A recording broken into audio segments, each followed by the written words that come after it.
नमस्कार, मी गौरी सूर्यवंशी. एस मराठीमध्ये आपलं स्वागत. वळूया आजच्या बातमीकडे. दिंडोरी तालुक्यातील सरस्वती विद्या मंदिर येथे आषाढी एकादशी निमित्ताने आज दिंडी सोहळ्याचे आयोजन शाळेच्या वतीने करण्यात आले होते. त्यावेळेस विद्यार्थ्यांनी विठ्ठल रुक्मिणी यांची वेशभूषा प्रदान केल्यानंतर त्यांचे मिरवणुकीमध्ये रूप खुलून दिसत होते.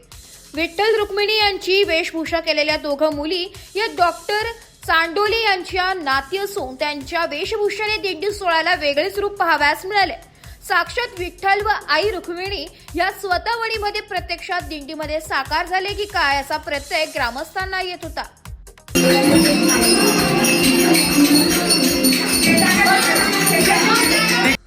एस मराठी न्यूज साठी वृत्त संपादक शामराव सोनवणे, वणी.